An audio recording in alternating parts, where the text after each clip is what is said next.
ఈ రోజున మీకు దశమ భాగం పోద్దని భయమేమో. ఈ రోజున మీకు సంఘంలో ఒక పెద్దతో గొడవ వస్తే, ఖండిస్తే, తప్పుని ఖండిస్తే నీ ఉద్యోగం పోద్దని భయమేమో. కానీ రేపొద్దున నీకు సమస్తాన్ని ఊడగొట్టాయని చూసి భయపడు. ఆయన ఉద్యోగమే కాదు, పదవే కాదు, దశమ భాగమే కాదు, నిన్నే ఊడగొట్టగలడు. జాగ్రత్త, జాగ్రత్త. నిన్ను దేవుడు పుల్పిట్ మీద ఎందుకు పెట్టాడంటే సత్యాన్ని ప్రబోధించడానికి, సత్యం పక్షాన వాదించడానికి, అసత్యాన్ని ఖండించడానికి. నీ గొర్రెల్ని మేపాలి సత్యంతో, నీ గొర్రెల్ని కాయాలి అసత్యం నుంచి. ఇది నీ బాధ్యత. You must give an account to the lord one day. ఆయనకు నువ్వు జవాబుదారివి. ఈరోజు నువ్వు పబ్బం గడుపుకోవచ్చు. ఒకటి గమనించండి, మీరు సత్యం కోసం నిలబడినప్పుడు మీ పదవి పోవచ్చు. మీరు సత్యం కోసం నిలబడినప్పుడు మీ మీద కేసులు పెట్టచ్చు. మీరు సత్యం కోసం నిలబడినప్పుడు మీకు పెద్దలతో గొడవ రావచ్చు.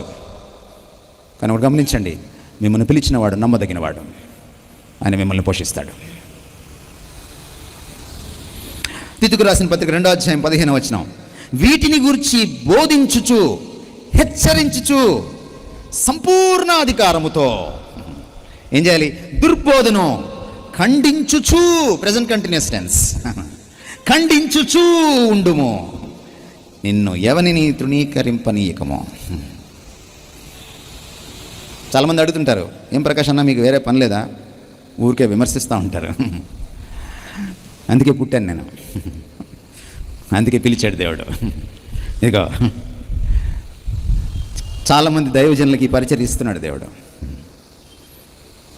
మీరు మనుషులకు భయపడి, మీరు జీవనోపాధి పోద్దేమోనని భయపడి, మీరు తప్పుడు ప్రచారం చేస్తారేమోనని భయపడి, మనుషుల సర్టిఫికెట్ల కోసం పాకులాడుతూ మీరు ఖండించలేకపోతున్నారు.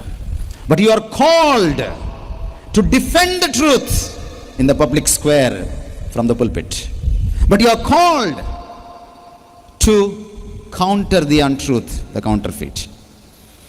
సత్యం పక్షాన వాదించడానికి, సమర్థించడానికి, దాన్ని అసత్యాన్ని ఎదిరించడానికి, ఖండించడానికి మిమ్మల్ని దేవుడు పిలుచుకున్నాడు. మీరు చేయకపోతే ఆ పరలోక దర్శనానికి, ఆ పరలోక పిలుపుకి మీరు అవిధేయులు అవుతారు. నేను అవిధేయుడిని కాలేను.